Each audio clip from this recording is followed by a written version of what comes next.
Cultural intelligence is the culmination of a variety of cultural elements and influences developed through experience and improved understanding of cultures beyond one's own. In order to fully understand cultural intelligence, I intend to consider the elements that lead to the development of cultural intelligence and how cultural awareness is pivotal in acquiring cultural intelligence. In conjunction to this, I will use personal examples to explore how I must go about developing my own cultural intelligence in order to become a capable and culturally intelligent health professional. The key to developing cultural intelligence is to first develop one's own cultural awareness. Ely in 2004 and Thomas in 2006 both proposed that cultural awareness is essential to the development of cultural intelligence.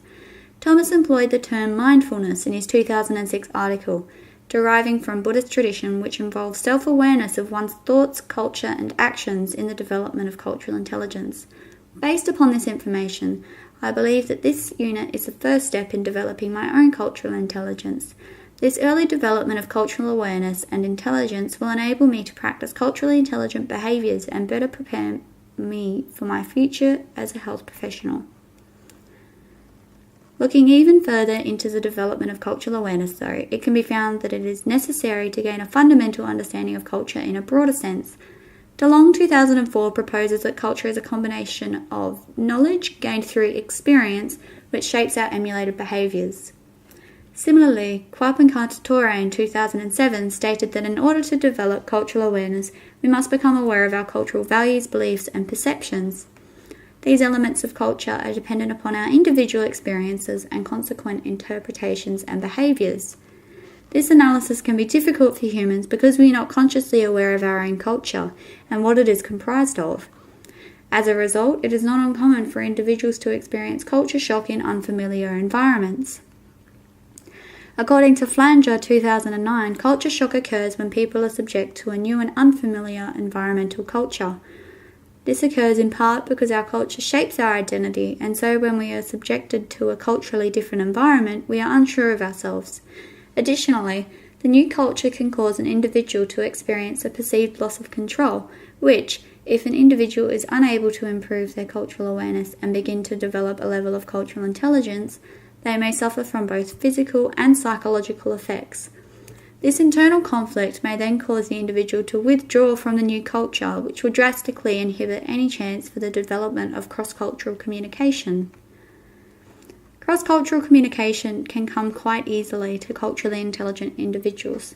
This is because communication can be so specific within a single culture that achieving effective communication between individuals or groups from different cultures can be extremely difficult without a certain level of cultural intelligence.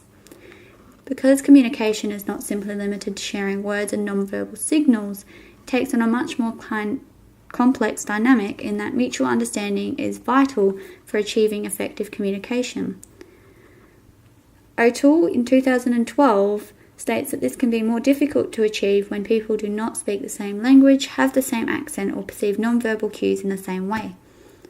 As a health professional, it will be common practice to interact with people from a wide variety of cultures every day, and so it will be necessary for me to develop a successful method to facilitate effective communication with patients and other health professionals.